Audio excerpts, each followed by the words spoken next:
افغان سرزمین سے دہشت گردی کی بڑی سازش ناکام۔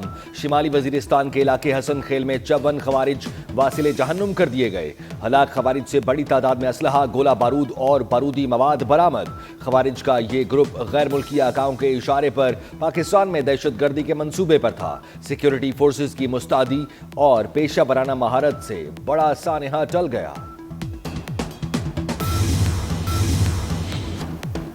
بھارت نے دراندازی کی یا حملہ کیا تو متناسب سے زیادہ جواب دیا جائے گا۔ وزیر دفاع خواجہ آصف نے بھارت کو خبردار کر دیا۔ پاک بھارت کشیدگی پر روسی میڈیا کو انٹرویو میں کہا، بھارت نے کشیدگی نہ بڑھائی تو پاکستان بھی فوجی کارروائی سے گریز کرے گا۔ پاکستان کشیدگی بڑھانا چاہتا ہے، نہ ہی کسی اقدام میں پہل کرنا چاہتا ہے۔ پاکستان کسی بھی بین الاقوامی تفتیش میں تعاون کرنے کو تیار ہے۔ بھارت نے بغیر ثبوت کے پاکستان پر الزام لگایا۔ بھارت حملے کو سیاسی مقاصد کے لیے استعمال کر رہا ہے۔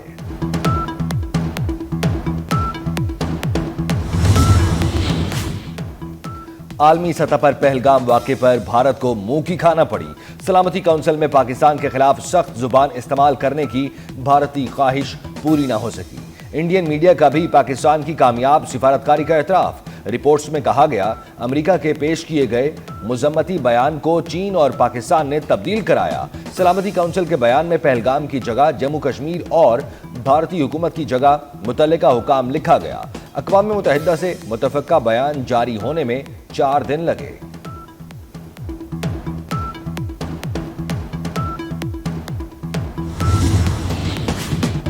مودی سرکار کی ایک اور مذموم کوشش، لندن میں پاکستانی ہائی کمیشن پر حملے کی کوشش۔ 300 سے 400 شرپسند پاکستانی ہائی کمیشن کے باہر جمع۔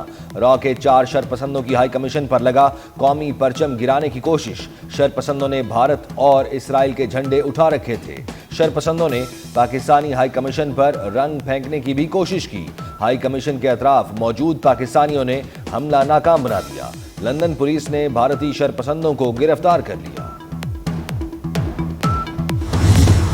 بھارت کے فالس فلیگ آپریشن دنیا بھر میں تماشا بن گئے۔ ماضی کی طرح پہلگام واقعے کا الزام بغیر شواہد کے پاکستان پر دھرا گیا۔ تاہم اس بار بین الاقوامی میڈیا نے پہلگام واقعے کی کوئی کوریج نہ کی۔ یورپی، امریکی اور دیگر ممالک کے میڈیا نے اسے محض خبر کے طور پر لیا۔ بین الاقوامی ذرائع ابلاغ کی بے اعتنائی نے بھارتی شہریوں کو ہیجان میں مبتلا کر دیا۔ بھارت کا بڑھتا جنگی جنون، اٹاری سرحد سے منسلک گاؤں میں فصلوں کی کٹائی کے اعلانات کرا دیے۔ بھارتی پنجاب میں واقع گردوارے سے عوام کے لیے اعلانات میں فصلوں کی کٹائی کے لیے 2 دن کی مہلت۔ 2 دن کے بعد سرحد کے قریبی گیٹ بند کر دیے جائیں گے۔ دفاعی ماہرین کا کہنا ہے، اعلانات سے واضح ہوتا ہے مودی کا جنگی جنون بڑھ رہا ہے۔ بھارت نے روایتی جنگ کا آغاز کیا تو بھارت بھی محفوظ نہیں رہے گا۔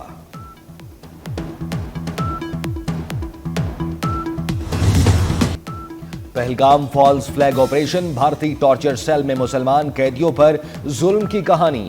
دستاویزی فلم انوسینٹ لاسٹ کے مطابق غلطی سے پاک بھارت سرحد عبور کرنے والے فرحان پر بھارتی جیل میں شدید تشدد۔ ٹارچر سیل میں فرحان کے ساتھ ساتھ ایک دوسرے مسلمان قیدی کی انگلیاں بھی کاٹ دی گئیں۔ پہلگام واقعے کے بعد بھارتی دھمکیوں کے خلاف ملک کے مختلف شہروں میں احتجاجی مظاہرے اور ریلیاں۔ سوئی اور ڈیرہ بگٹی میں بھارتی آبی جارحیت کے خلاف عوام کا احتجاج۔ ملتان، توسا اور رحیم یار خان میں بھی بھارت کے خلاف ریلی۔ صادق آباد اور حاصل پور میں احتجاجی مظاہرہ۔ وزیر آباد میں پاک افواج سے اظہار یکجہتی کے لیے ریلی۔ آزاد کشمیر کے شہری بھی سڑکوں پر نکل آئے۔ راولا کوٹ اور بھمبر میں بھارتی حکومت کے خلاف ریلیاں۔ کشمیری عوام کا بھارتی حکومت کے خلاف شدید غم و غصہ۔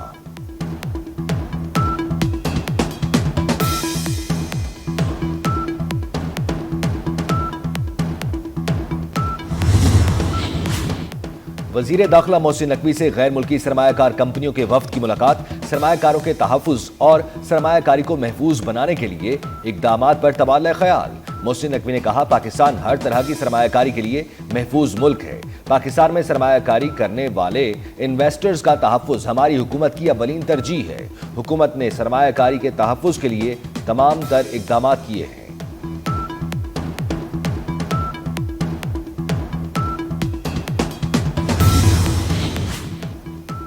پاکستان نے چین کو مزید 10 ارب یوان کی درخواست کر دی۔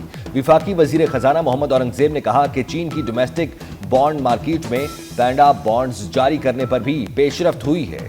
امید ہے پاکستان رواں سال کے آخر تک پینڈا بانڈز جاری کر دے گا۔ وزیر خزانہ محمد اورنگزیب نے کہا IMF بورڈ مئی میں 1.3 ارب ڈالر پروگرام کی منظوری دے گا۔ آئندہ مالی سال معاشی ترقی 4 سے 5 اور پھر 6% تک پہنچنے کی توقع ہے۔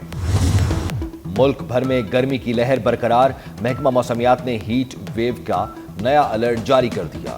ملک کے کئی علاقوں میں موسم شدید گرم، سندھ، جنوبی پنجاب اور بلوچستان میں سورج برسانے لگا۔ درجہ حرارت معمول سے 5 سے 7 ڈگری زیادہ رہنے کا امکان، جنوبی علاقوں میں بھی شدید گرمی۔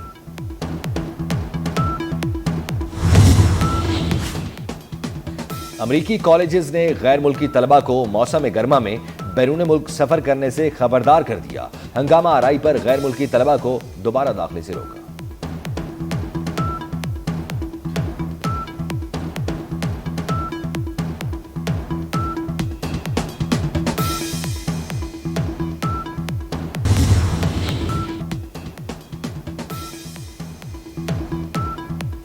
فلسطینیوں کی نسل کشی نہ رک سکی، اسرائیلی فورسز کی غزہ پر بمباری، مزید 40 فلسطینی شہید۔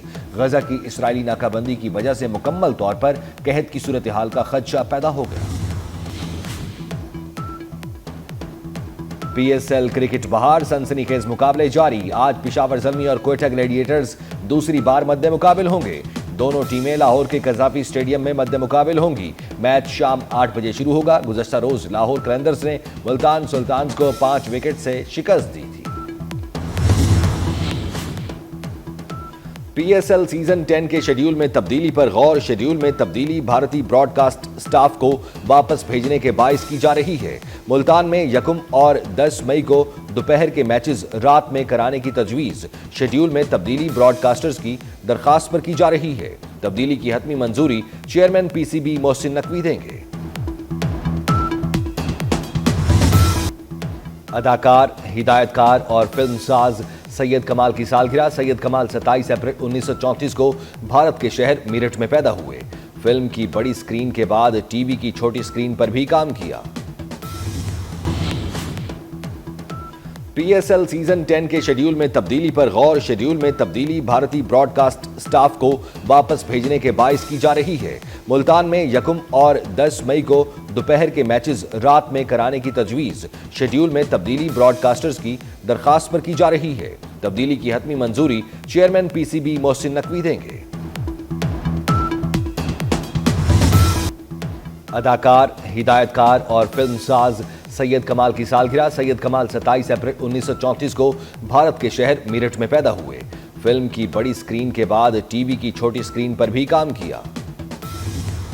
اور ہیپی برتھ ڈے شان، اداکار شان 54 برس کے ہو گئے۔ مداحوں کی جانب سے مبارکباد کے پیغامات۔